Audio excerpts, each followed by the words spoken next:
दोस्तों अस्सलाम वालेकुम। अभी हम आज फिर से वहीं मौजूद हैं बैरगाछी चौक के जामे मस्जिद में, और हमारे साथ आज फिर से मेहमान हैं इमाम साहब बैरगाछी चौक के जामे मस्जिद के। तो आज हम जानना चाहते हैं, जो 2 तारीख से रोज़ा बताया जा रहा है, कुछ लोग 1 तारीख से बता रहे हैं, कई कैलेंडर 2 तारीख का छपा हुआ है, कई कैलेंडर 1 तारीख का छपा हुआ है। उसी बात को हम जानने के लिए इमाम साहब के पास में आए हुए हैं। तो इमाम साहब, सबसे पहले आपका शुक्रिया कि आपने अपना कीमती वक्त हमें दिया है। जैसे रमज़ान से मुताल्लिक लोगों में एक पसंपस की स्थिति है कि कल है या परसों है, ये क्या है, कल है या परसों है रमजान? देखिए, ये जो लोगों में कन्फ्यूज़न पैदा होता है, ये अरबी और अंग्रेज़ी दोनों तारीख को आपस में मिलाने की वजह से। दोनों तारीख अपनी अपनी जगह पे अलग अलग तारीख है और दोनों बिल्कुल दुरुस्त है। आज अंग्रेज़ी तारीख के हिसाब से आज 28 फरवरी है और अरबी तारीख के हिसाब से आज 29 तारीख है। और फरवरी का जो महीना होता है वो 28 या 29 का होता है, और इस साल भी जो है 28 ही का महीना है।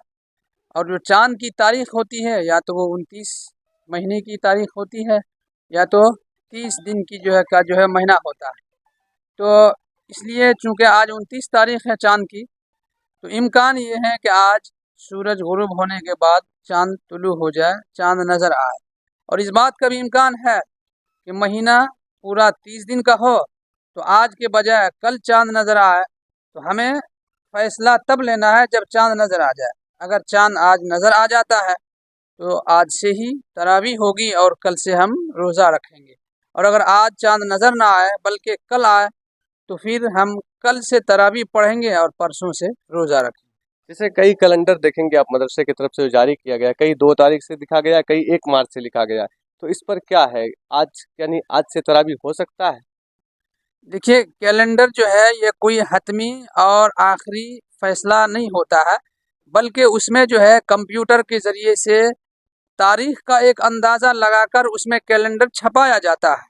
तो एक दिन की कभी कभी जो है आगे पीछे तारीख जो है बदलती रहती है, और कभी कभी आगे पीछे हो जाती है एक दिन की तारीख। ये ज़रूरी नहीं है कि जो तारीख कैलेंडर में लिखी हुई है वो बिल्कुल 100% वैसी ही सही हो जाए, बल्कि जब महीना पूरा होता है तो कभी एक दिन आगे पीछे ऐसा हो जाता है। इसलिए उसमें ज़्यादा पसोपेश में पड़ने की ज़रूरत नहीं। अच्छा, जैसे अब रमज़ान का तो बात हो गया कि रमज़ान कल या परसों से हो सकता है, लेकिन जिस तरह से तरावी का एक मामूल बना आ रहा है कि कुछ लोग जो कारोबार करते हैं, जो व्यापार करते हैं, वो लोग 2 या 3 रोज का तरावी सुन लेते हैं, क्या ये सही लगता है?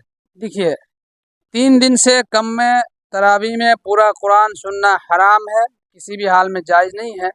अलबत्ता कम अज़ कम 3 दिन में अगर कुरान पाक हम सुनकर अपने कारोबार में लगना चाहें, लेकिन शर्त यह है कि सूरह तरावी हम मुकम्मल रमज़ान तक पढ़ते रहें, तो ऐसे शख्स के लिए गुंजाइश सिर्फ गुंजाइश है, गुंजाइश की हद तक बात है।